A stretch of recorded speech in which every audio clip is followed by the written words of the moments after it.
Beleza, gente. Então, continuando aqui. O pessoal vai chegando aí. Um momento para respirar. Um momento para respirar, né?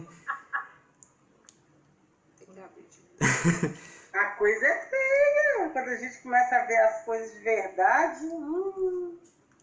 Não, mas aí que fica bonito, gente. Aí que fica bonito. Aí a gente fica meio assim, nu.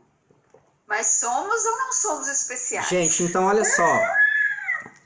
Pelo menos pra nós, né? Somos especiais porque fomos criados, tá? Então, fomos criados com um objetivo. Então, somos importantes dentro de quem nos criou. Então, somos frutos de um amor, tá? Isso é maravilhoso, né? Isso é bonito. Então, somos todos frutos de um amor. Porém, não somos melhores do que qualquer um. Isso é o sistema. Essa é a grande questão, né? Então, quando a gente... o que é sair da ordem? O que é o... A gente... não sei se a gente falou na semana passada... nós temos 3 leis sistêmicas, né, principais. Então, uma é a ordem, né, essa questão da hierarquia. A outra é do equilíbrio ou da compensação, né, o sistema ele tem que se harmonizar. E a outra é do pertencimento. Então, qualquer variação numa dessas 3 leis vai trazer para a gente sofrimento. Ou seja, quando a gente está resistente ao sistema. O objetivo do sistema é cuidar de todo mundo. O objetivo da vida é a abundância da própria experiência. Tá? É aquela coisa, Deus é rico, Deus é abundante, né? Então não tem nada a perder. Oi? E aí o que vai acontecer?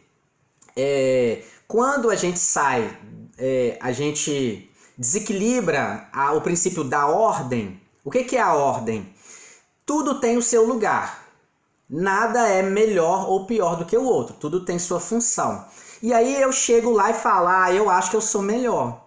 Eu acho que isso aqui eu faria melhor. Já saí do contexto. Então, o nome disso é orgulho. Então, o que é o orgulho? A base do orgulho o que é a sensação de importância pessoal. Tá? O orgulho, no primeiro momento, ele é o quê? Eu preciso me considerar importante, senão eu nem cuido da minha vida. Então a gente parte desse processo aí. Mas quando eu começo a achar que eu sou mais importante do que o que basta, aí tudo já ferrou. Entende? Já ferrou tudo. Porque aí eu começo a entrar em lugares que não me pertencem. Então, às vezes, por exemplo, tem muitas pessoas que falam assim, nossa, parece que eu só atraio gente com problema. Só atraio gente com problema perto de mim, né?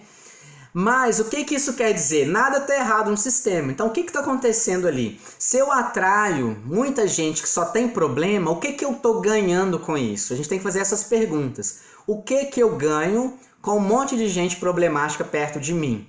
O primeiro ganho que eu consigo com isso, gente, é que eu passo a ser uma pessoa maravilhosa para todo mundo que está com dificuldade maior do que a minha. E aí a gente adora ajudar todo mundo. E aí, nossa, eu vou lá, olha só que bacana. Não, eu carrego, daqui eu escuto, eu carrego tudo aqui nas minhas costas.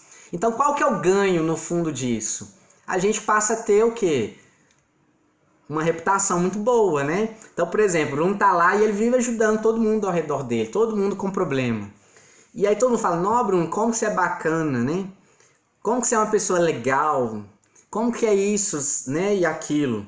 Aí a gente vai assim, legal, né? Até o dia que pisa mais no calo. Aí porque no dia que pisa mais no calo, aí a gente vomita, né? Toda uma trajetória, né? A gente vai lembrar coisa lá da época de Jesus. Você lembra quando eu fiz aquilo pra você? Você lembra que quando foi isso, aquilo? Porque quando tava mal na coisa, eu que tava ali. E aí a gente vomita toda aquela coisa lá. Mas onde que tudo começou? Na pretensão e no gostinho que a gente tem muitas vezes de ser aquela pessoa que ajudou, né? Então, Vocês percebem como que entra, é sutil, mas como que vai entrando ali, às vezes, o processo, né, quando a gente desequilibra. Então, assim, nós podemos, gente, todos nós podemos ser instrumentos para que algo chegue até o outro, né? O sistema, ele tem a lei da compensação, né? A lei ali da solidariedade entre as partes, que tudo tem que concorrer para o todo. Então é muito natural que cada parte do sistema, fazendo sua parte, está contribuindo para todo mundo. Isso é natural. O problema é quando eu acho que então, eu tenho uma missão. A minha missão é cuidar de todo mundo aqui com problema. É lógico que eu vou procurar exatamente quem eu acho que é pior do que eu. Só que até quando? Aí chega uma hora, chega um ponto que minha vida começa a ficar o quê? Vazia. Minha vida começa a ficar vazia e eu morro de medo de largar aquele tanto de gente para cuidar da minha vida. Por quê? Porque todo mundo vai falar que depois o quê? Nossa, Bruno, não acredito que você vai fazer isso agora. Você era tão bom, você era tão bondoso, você vai negar agora ajuda? Você tá muito egoísta agora você só pensa em você só pensa na sua vida. Há o sistema aí reclamando. Então o quê? Eu deixei de viver a minha responsabilidade para viver uma função dentro do sistema. E qual que é a função que eu criei para mim? A função de um salvador. Agora, o sistema precisa de um salvador? Não. Precisa à medida que ele tenha pessoas que acham que precisam ser salvas. Então junta certinho. Aí a gente assume esse papel de salvador? Sim. Aí fica retroalimentando. Todo salvador precisa de alguém para ser salvo. Entendi. Ai, que coisa horrível. E aí fica lá. O que precisa ser salvo vai amar o salvador dele. Vai amar o salvador. É obsessão, né? É obsessão ali. Obsessão de Não é obsessão. Meu Deus, vou rezar aqui. Fica um sistema de retrolavagem ali, né? Se retroalimentando. Agora, quando é que isso acaba, gente? Quando é que isso rompe? Quando uma... A gente que vê quando precisa de romper com isso? Vai até... Aí a dor começa a apertar. A gente vai entrando em sofrimento. Por quê? Vai chegando um ponto que ser salvador já não passa a ser mais tão prazeroso como era no início. Porque você vai tendo outras necessidades que não estão sendo supridas. E aí, quando você vai ver que suas necessidades não estão sendo supridas, a gente vai começar a reclamar. E isso não tem nada a ver com Deus. Aí a gente fala assim, eu não posso viver minha vida porque se eu sair daqui, essas pessoas não sobrevivem. Olha que grau de arrogância que a gente tem. É muita pretensão. É muita pretensão. Só que quem que gostava disso, dessa dependência? A gente gostava disso. Por quê? A gente fugia também do quê? O que a gente fugia? O medo de enfrentar a própria vida. Porque enquanto eu estou ocupando com 1000 problemas de todo mundo, eu não preciso olhar para os meus. Eu estou sempre ocupado. Não vou fazer isso aqui agora não, porque fulano está precisando de mim, eu tenho que fazer isso, tenho que fazer aquilo. Tudo que eu faço, eu tenho que fazer. Quando a gente usa essa frase, eu tenho que, a gente está preso num emaranhado de sistema. A gente não se sente livre. Né? Eu tenho que falar isso, eu não tenho que. Exatamente, eu falo assim, não vou, simples assim. Quero, não quero, simples assim. Ou isso não me pertence. Isso não me pertence. Exatamente. Mas vou falar isso agora. Isso não me pertence. Né? Se chegar assim, Isabel, nós estamos precisando de você aqui, você pode vir aqui nos ajudar? Você fala assim, não. Assim, não. Só que a gente... Mas você é tão ruim. Isso. Aí... Só consegue falar não. A gente fala, não posso, porque eu tenho que fazer isso. E a gente vai... Isso. Agora, por que a gente quer justificar, gente? Por que a gente quer fazer? Pra não sair da situação, né? Não, gente, porque a dificuldade da gente mesmo não é o outro reclamando da gente. A dificuldade da gente mesmo é o nosso próprio orgulho. Eu quero justificar porque eu não quero sair feio. Eu não aguento as pessoas falando que eu não sou bom. Eu não aguento as pessoas falando que isso é aquilo. Então, no fundo, tá tudo dentro da gente. Por que o primeiro desafio que a gente tem, gente, para a gente encontrar o nosso lugar no mundo, a nossa felicidade, é a gente mesmo. O primeiro desafio é, se a gente tiver, por isso que eu já estou falando aqui, se a gente começa a ter essa coragem de ver, olha, se eu não sou tão especial assim quanto eu queria, ou como os outros me veem, então qual que é o sentido de eu carregar esse peso todo? A vida vai se tornando cada vez mais leve. E aí quando a gente tem, por exemplo, dentro da questão da espiritualidade, a gente fala, não, a gente tem que ser caridade, a gente tem que olhar para o outro, a gente tem que fazer... Gente, isso tudo pode ser só mecanismo de defesa, para não querer olhar as nossas próprias limitações. Ah, mas Madre Teresa de Calcutá não pensava nada nela, ela pensava só nos outros. Gente, Madre Teresa de Calcutá. Madre Teresa de Calcutá tinha sentido para ela fazer o que ela fez. Aquela experiência chamada Madre Teresa de Calcutá era da Madre Teresa de Calcutá. Então o que ela fez diz respeito a ela e somente ela. Somente ela. Agora a nossa vida, a vida da Isabel, o que pertence a Isabel é da Isabel. A vida ali do Bruno é do Bruno. A gente não tem que ficar metendo bedelho em nada, gente. Aí a gente fica lá em casa, né? Chega em casa e fala assim, nossa, só não consigo nem dormir porque eu tô pensando nisso, tô pensando em fulano, tô pensando em Beltrano. Gente, vamos deixar as responsabilidades para quem é de fato. A responsabilidade é do outro, porque a experiência é do outro, gente. Então, às vezes, a gente está tendo uma experiência aqui na vida só para aprender que a gente não tem que ocupar aquele lugar. Ah, se eu sair daqui desmorona tudo. Você não vai morrer, não? Todos nós. E quando a gente morrer? Ou a gente vai ficar ali? Ô, Bruno. Oi. Oi, gente. Boa noite. Oi.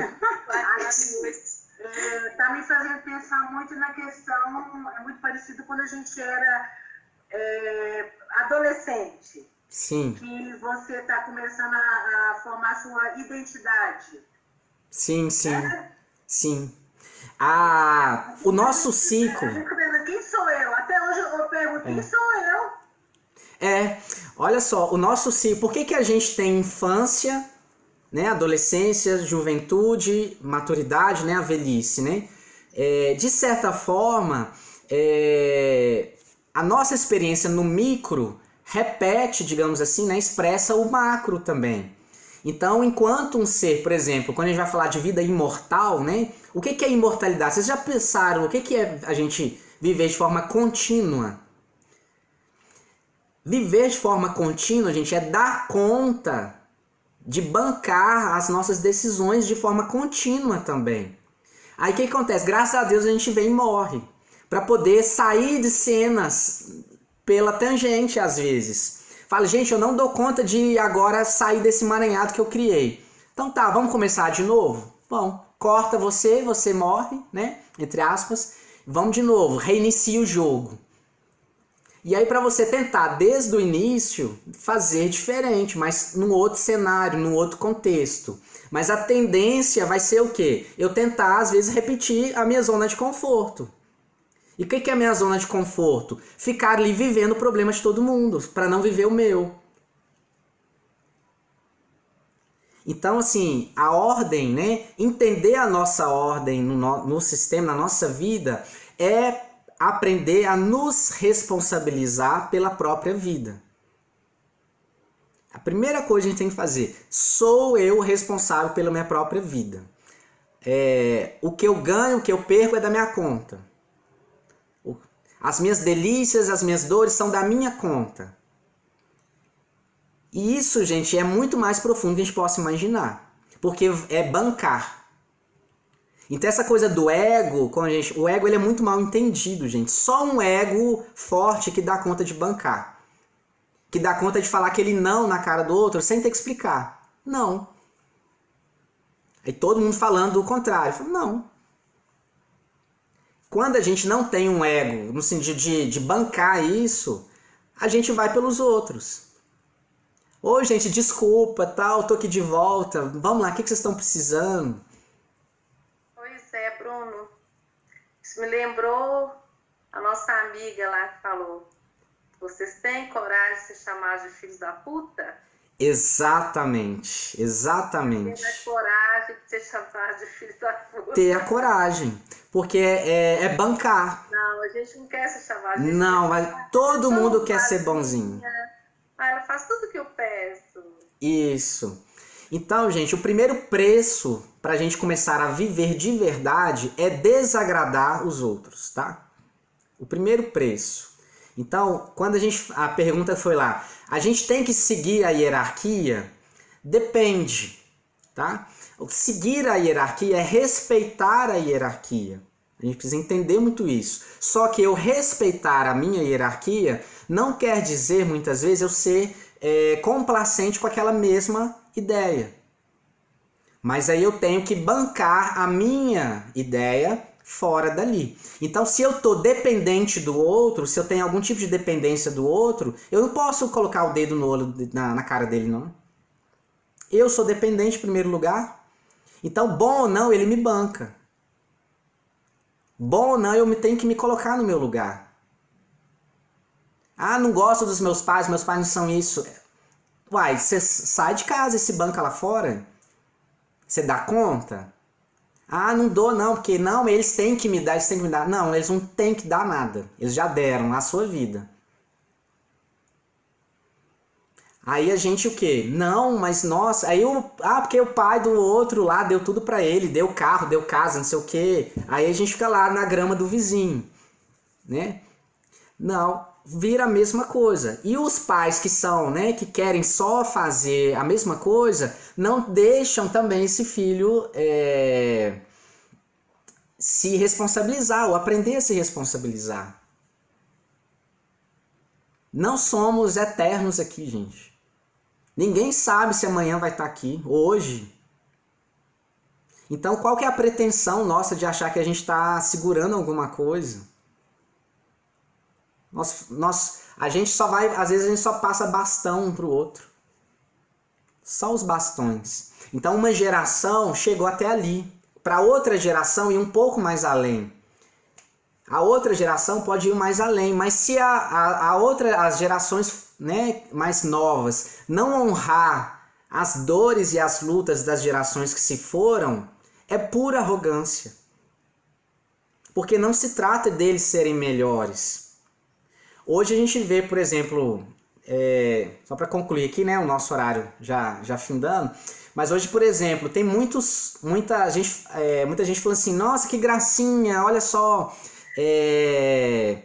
esses espíritos estão nascendo agora, não sei o que, cristal, não sei o que, olha como que é bonito, eles estão querendo fazer caridade desde pequeno. Aí eles vão lá, né, na ONU, faz aquela palestra lá, porque eles estão lutando por um grupo, alguma coisa assim. Né? Tem que ver o que está passando ali. Pode ser como é que fala? Um filhote de orgulho ali. E todo mundo aplaudindo. Quando a gente faz qualquer coisa para ser visível, gente, para aparecer de certa forma, tem vaidade nossa ali. Sempre tem. O que a gente faz que é espontâneo não precisa aparecer. A gente nem percebe que é. A gente simplesmente faz. Então a gente precisa, em primeiro lugar, começar a reconhecer, dentro da vida, da nossa hierarquia, que papel que a gente acha que está ocupando. Porque às vezes a gente está nem na fila do pão. E já quer pedir todo, né? E quer pegar o pão sovado, né? O melhorzinho lá. Deu para entender a questão da ordem hoje, gente? dessa parte aí de hierarquia? Nossa, deu até demais. Ai. Alguém? Eu perdi, mas você vai mandar, né? Tá gravado, aí vocês vão acompanhando lá. Tá. Ô, Bruno, eu te perguntei se renovava, né? Assim, não seria de casal a casal, mas geração a geração. Renova a hierarquia? Não, porque você já explicou que tem uma base superior, né? O que acontece que é interessante no sistema é o seguinte, o sistema sempre vai se compensar nas próximas gerações, né? Então, por exemplo, se você parte de um estudo dos seus bisavós, né? Eles são aquela hierarquia que a gente consegue lembrar, por exemplo, mais lá. Então, aqueles bisavós pensavam de uma forma diferente, né? Então, dentro da estrutura deles, do momento de vida e tudo, é o melhor que eles puderam fazer. Mas esses bisavós tiveram, às vezes, desejos e vontades que não foram vividas. E o sistema até então não permitia, era muito fechado. Então aquela essência daqueles desejos vão voltar nas gerações para frente. Então é muito comum, por exemplo, os netos serem os representantes dos desejos guardados dos bisavós, por exemplo, ou dos avós. Então, Acho que é por isso que eu gosto de viajar. Pode ser. Às vezes, né, queriam muito fazer isso e não puderam. Então aquilo volta, né? E às vezes a gente vai fazer, a gente ainda vai estudar isso, tá, gente, profundamente, mas só para vocês dormirem com uma boa aí. Às vezes nós somos parte, tá? Um fragmento, uma parte daquela mesma pessoa que voltou, que estava lá anteriormente, tá? Só mais uma personalidade ali. Então, por exemplo, de um jeito assim bem simples, né? Se eu perguntar aqui, vou pegar a Isabel hoje pra Cristo, só porque ela põe essa praia ali pra provocar a gente, então esse mar, Pra gente ficar com bastante vontade. Então se a gente pega assim a Isabel, você fala assim, Isabel, você é uma pessoa totalmente realizada? Não. Aí o que acontece? A Isabel desencarnou. Não deu para realizar tudo aquilo. Aqueles sonhos, aqueles desejos da Isabel ficam pendentes. Ainda bem, né? Para vir para uma outra oportunidade onde é mais aberto experienciar aquilo que ela gostaria. Então lá na frente, quando vai nascer, por exemplo, fulano, esse fulano pode estar guardando, né, no seu subconsciente uma parte da Isabel que não viveu aquilo. Adorei isso. A gente vai ter que estudar o que é o espírito, o que é a alma, tá, gente? O contexto ele muda todo, né? A gente nós somos simplesmente isso aqui e ponto final. É muito mais que a gente pensa. Platão? Hã? A gente estuda Platão?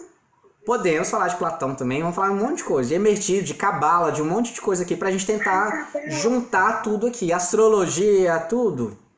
Por isso que eu falei que o estudo é bem atrevido, né? É muito atrevimento, né? Muita pretensão. Mas a gente tem que ir tentando pegar pelo menos o que faz sentido, tá? Tem que ter um sentido. Tem que ter sentido. Tá? Eu adorei hoje, porque eu tava indo assim, ficando meio assim assustada. Mas agora eu já gostei. Que bom. O bom é que a vida em si ela é abundante. A vida é abundante. Nossa experiência ela tem início, meio e fim, mas a vida é abundante. Então, o que eu falo isso? Vamos viver, gente, hoje, agora. Não tem mais tempo. Não existe outro tempo. Então, o que é pra gente viver na ordem hoje? Viva a sua própria experiência. Não é difícil. Aquilo tem que ter sentido pra gente. Simples assim, não tem que ser o sentido dos outros.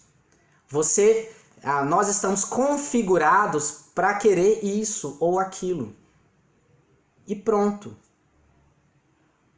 Pronto, simples assim. Tirou o peso das costas.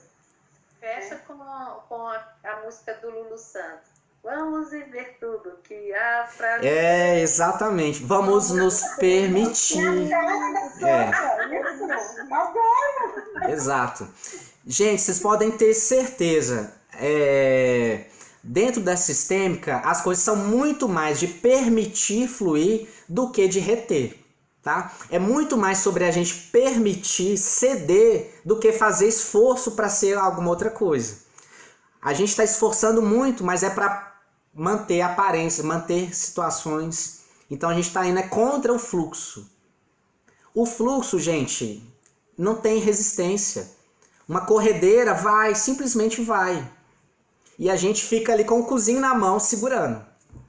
Ô Bruno, você falou dos que a gente pode ser fragmentos, né? De sonhos, de coisas que não realizamos, de algum ancestral, né? Isso. E tem também a questão do bloqueio, né? Sim, exato. Coisas que ancestrais viveram e que a gente bloqueia por medo de estar passando aquilo de novo. Exatamente. Aí é de novo a gente achando que é melhor do que o ancestral, né? E aí a gente tem preconceitos, né?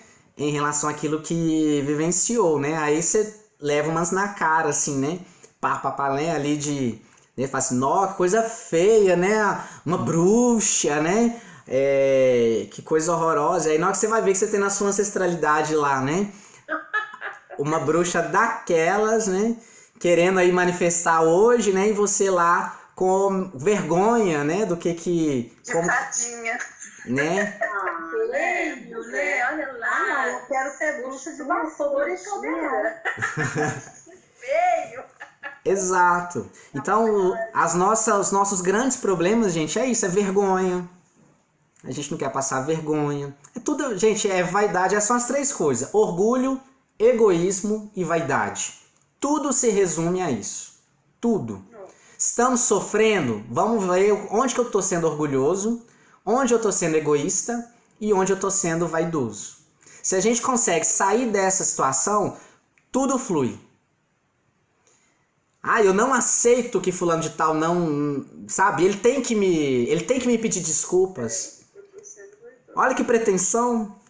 Ele tem que me pedir desculpas. Então a gente vive até para o outro poder pedir desculpa. Você perde sua vida inteira tentando ser melhor do que o outro. Você não quer só ser melhor do que o outro, você quer que o outro admita que você é melhor que ele. Quando a gente quer perdão, é isso. Ô Bruno, você tá só na lambada, né? Gente, precisa. Precisa. É porque a gente fica remoendo, gente, muito tempo. E a gente acha que isso também é virtude, esse que é o problema. Depois a gente quebra a cara.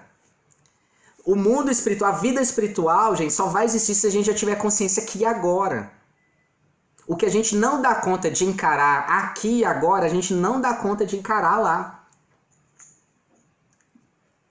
Não dá mesmo. E aí, ó, para um volta de novo. Ou essa experiência o que anula. Simplesmente a experiência Bruno não deu certo. Vamos tentar de novo. Aí vai ser sei lá o quê. Mas não deu, hein? Esse aqui era extremamente orgulhoso, não deixou o processo vir. Vamos tentar de novo. Ok?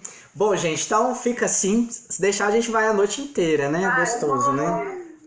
Mas tá gravado e tudo, né? E aí na próxima semana a gente vai dar continuidade, tá? Aí na próxima semana, se vocês tiverem dúvidas ainda desse processo, vocês podem ir deixando lá no grupo, de repente a gente vai falando mais algumas coisas, né?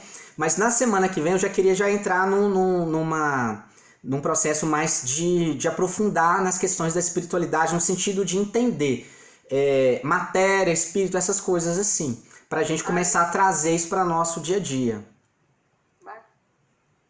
Tá bom? E aí a gente vai ver que o mundo espiritual necessariamente é material. Tá? Então não existe isso de mundo físico e mundo espiritual. Não tem isso. Ai, meu Deus, agora... Toda a realidade é material. Meu Deus, gente. É o melhor. Bom, gente, então até o próximo estudo. Falou, obrigado, Bruno, pelos que eu não tenho perguntas. Beijo, até mais. Beijo. Aí você vai ver, dá um nó na cabeça. Ai,